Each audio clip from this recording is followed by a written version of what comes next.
This is the story of a man named Stanley. Stanley worked for a company in a big building where he was employee number 427. Employee number 427's job was simple. He sat at his desk in room 427 and he pushed buttons on a keyboard. Orders came to him through a monitor on his desk, telling him what buttons to push, how long to push them, and in what order. This is what employee 427 did every day of every month of every year. And although others might have considered it soul-winding, Stanley relished every moment that the orders came in, as though he had been made exactly for this job. And Stanley was happy. And then one day, something very peculiar happened. Something that would forever change Stanley. Something he would never quite forget. He had been at his desk for nearly an hour when he realized that not one single order had arrived on the monitor for him to follow. No one had showed up to give him instructions, call a meeting, or even say hi. Never in all his years at the company had this happened, this complete isolation. Something was very clearly wrong. Shocked, frozen solid, Stanley found himself unable to move for the longest time. But as he came to his wits and regained his senses, he got up from his desk and stepped out of his office.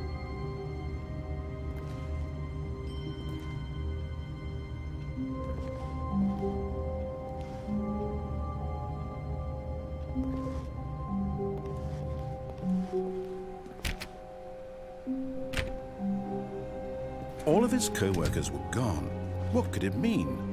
Stanley decided to go to the meeting room. Perhaps he had simply missed a memo. No matter how hard Stanley looked, he couldn't find a trace of his co-workers.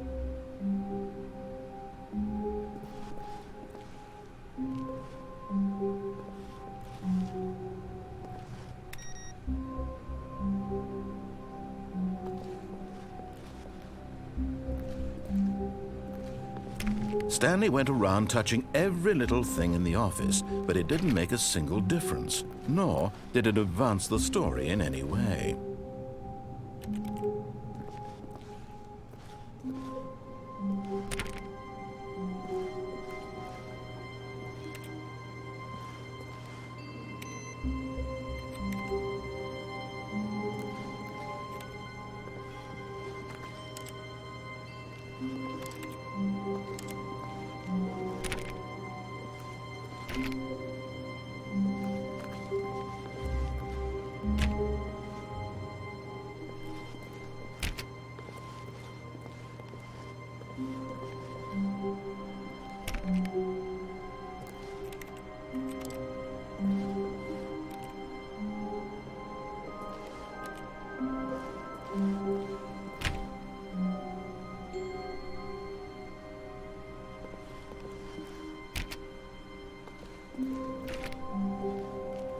When Stanley came to a set of 2 open doors, he entered the door on his left.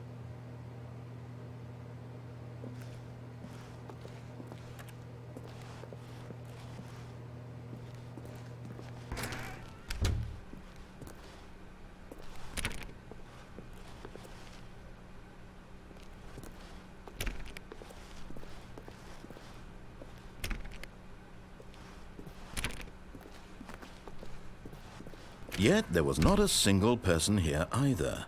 Feeling a wave of disbelief, Stanley decided to go up to his boss's office, hoping he might find an answer there.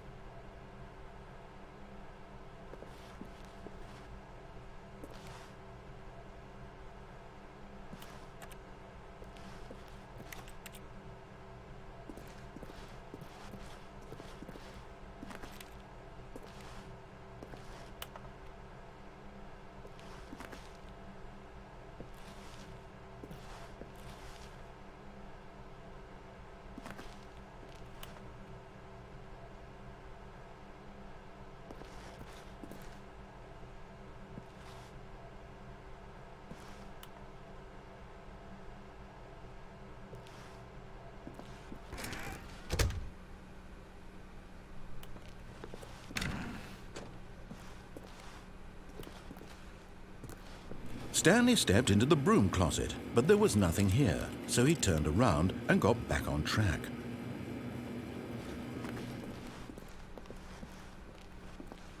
Coming to a staircase, Stanley walked upstairs to his boss's office.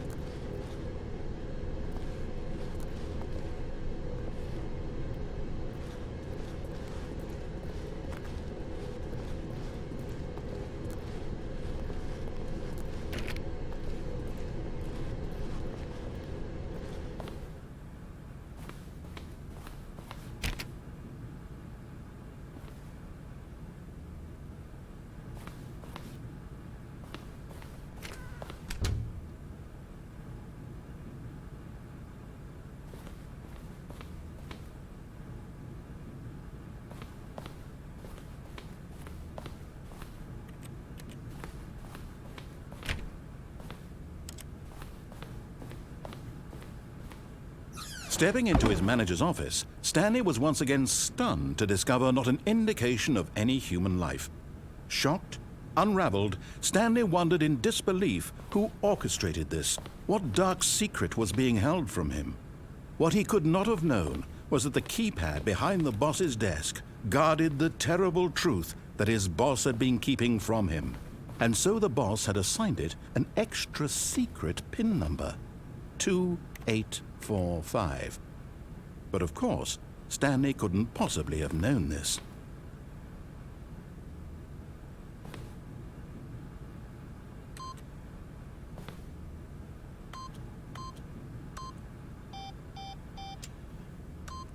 Stanley just sat around twiddling his thumbs, trying to input anything on the... Yet incredibly, by simply pushing random buttons on the keypad, Stanley happened to input the correct code by sheer luck.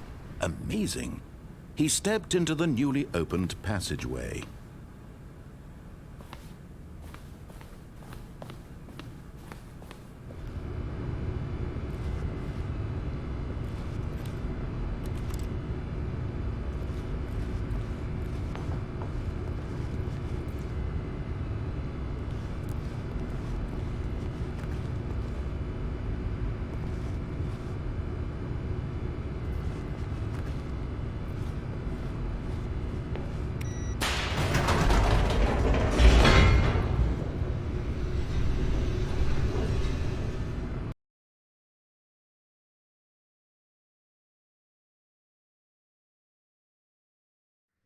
Descending deeper into the building, Stanley realized he felt a bit peculiar. It was a stirring of emotion in his chest, as though he felt more free to think for himself, to question the nature of his job. Why did he feel this now, when for years it had never occurred to him? This question would not go unanswered for long.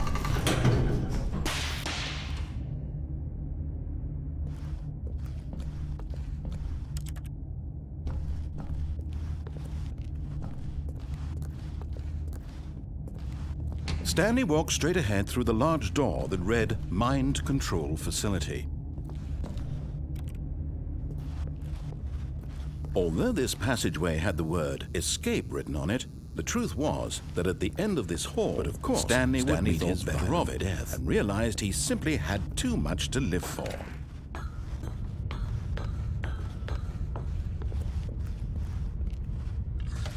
The lights rose on an enormous room packed with television screens. What horrible secret did this place hold? Stanley thought to himself. Did he have the strength to find out?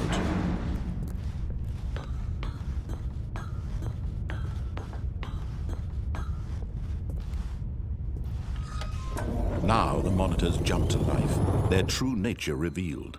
Each bore the number of an employee in the building, Stanley's co-workers.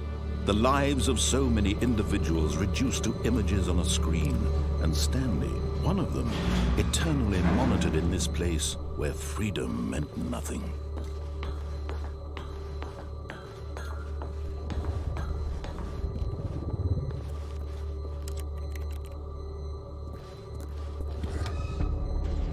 This mind control facility, it was too horrible to believe. It couldn't be true.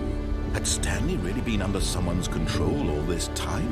Was this the only reason he was happy with his boring job? That his emotions had been manipulated to accept it blindly? No, he refused to believe it. He couldn't accept it. His own life in someone else's control? Never! It was unthinkable, wasn't it? Was it even possible? Had he truly spent his entire life utterly blind to the world? But here was the proof. The heart of the operation. Controls labeled with emotions. Happy, or sad, or content. Walking, eating, working, all of it monitored and commanded from this very place. And as the cold reality of his past began to sink in, Stanley decided that this machinery would never again exert its terrible power over another human life. For he would dismantle the controls once and for all.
And when at last he found the source of the room's power, he knew it was his duty, his obligation, to put an end to this horrible place and to everything it stood for.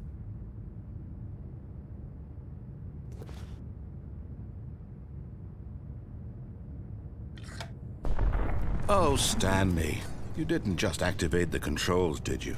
After they kept you enslaved all these years, you go and you try to take control of the machine for yourself. Is that what you wanted? Control?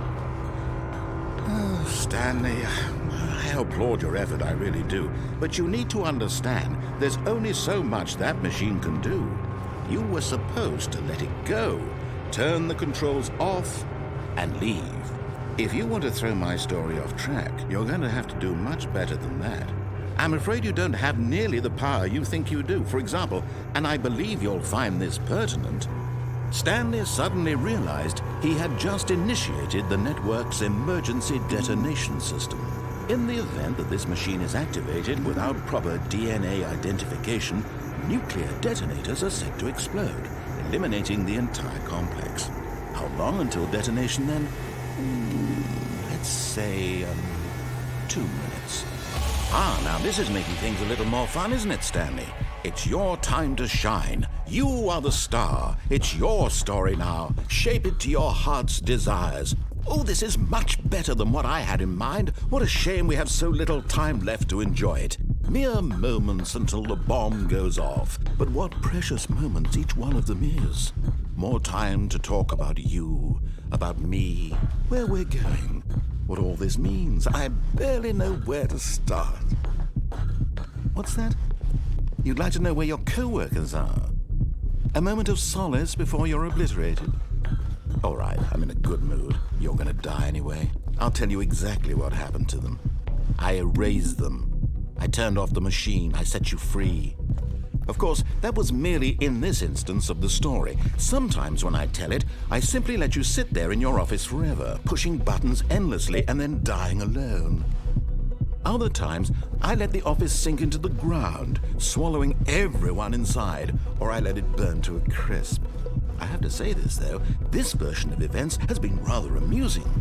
Watching you try to make sense of everything and take back the control wrested away from you, it's quite rich. I almost hate to see it go.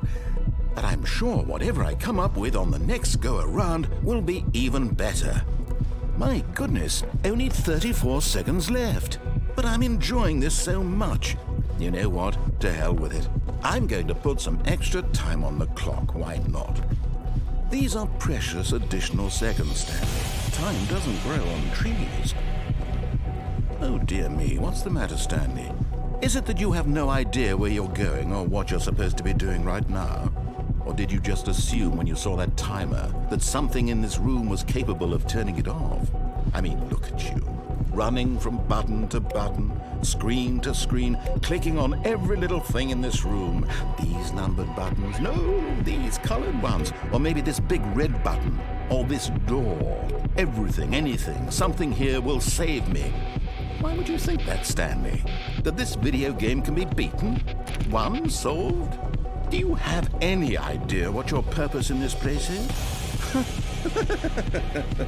Stanley, you're in for quite a disappointment. But here's a spoiler for you. That timer isn't a catalyst to keep the action moving along. It's just seconds ticking away to your death. You're only still playing instead of watching a cutscene because I want to watch you for every moment that you're powerless, to see you made humble. This is not a challenge, it's a tragedy. You wanted to control this world, that's fine. But I'm going to destroy it first, so you can't. Take a look at the clock, Stanley. That's 30 seconds you have left to struggle. 30 seconds until a big boom and then nothing. No ending here, just you being blown to pieces. Will you cling desperately to your frail life, or will you let it go peacefully? Another choice. Make it count. Or don't. It's all the same to me, all a part of the joke. And believe me, I will be laughing at every second of your inevitable life from the moment we fade in until the moment I say, happily ever after.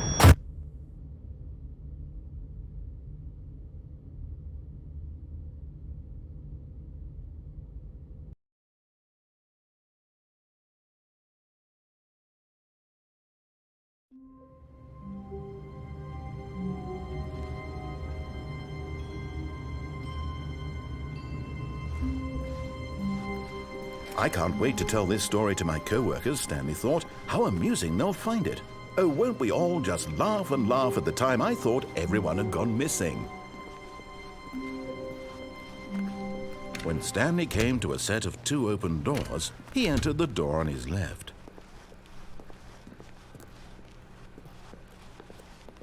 Yet there was not a single person here either. Feeling a wave of disbelief, Stanley decided to go up to his boss's office. Coming to a staircase, Stanley walked upstairs to his boss's office.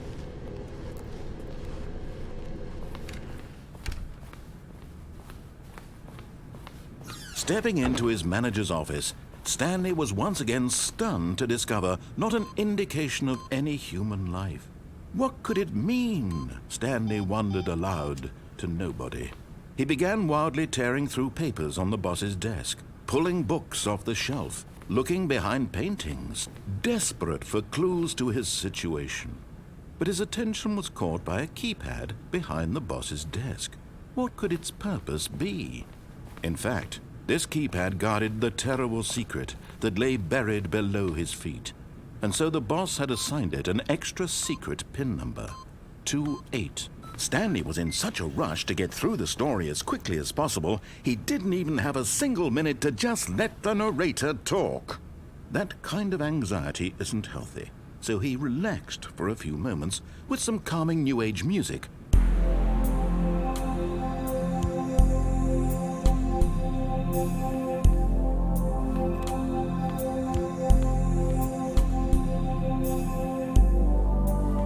Feeling soothed and rejuvenated, Stanley calmly walked forward into the opened passageway.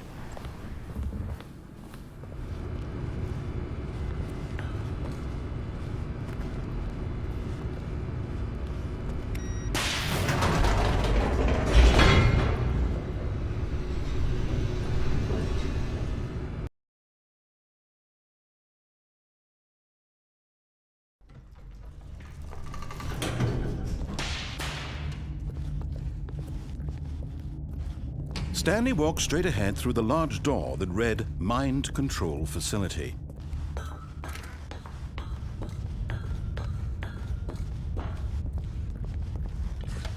The lights rose on an enormous room packed with television screens. What horrible secret did this place hold? Stanley thought to himself. Did he have the strength to find out?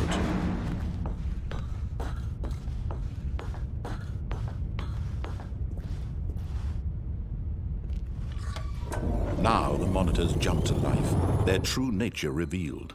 Each bore the number of an employee in the building, Stanley's co-workers.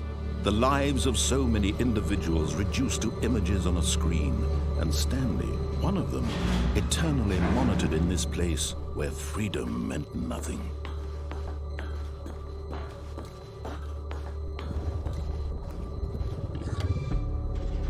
This mind control facility, it was too horrible to believe. It couldn't be true.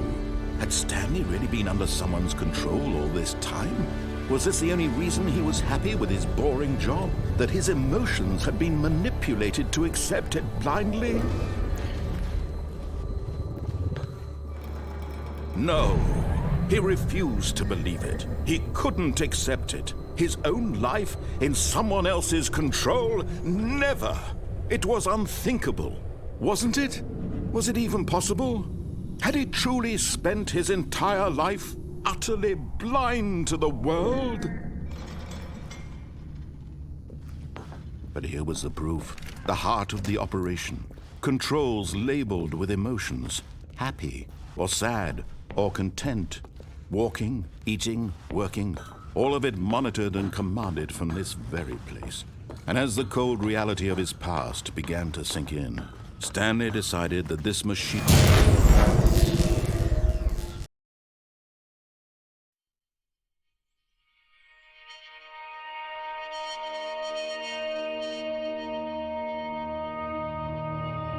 blackness and a rising chill of uncertainty. Was it over?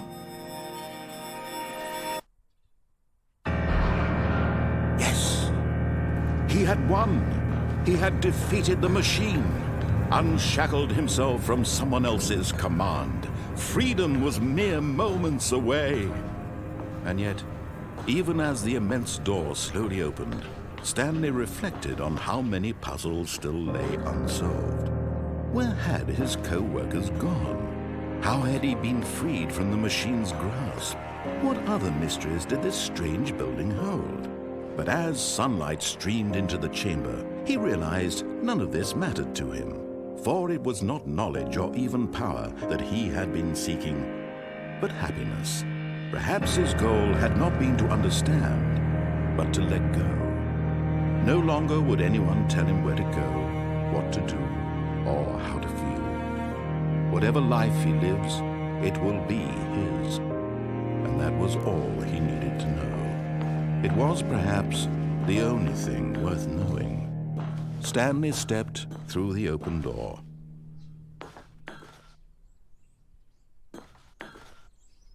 Stanley felt the cool breeze upon his skin, the feeling of liberation, the immense possibility of the new path before him. This was exactly the way, right now, that things were meant to happen.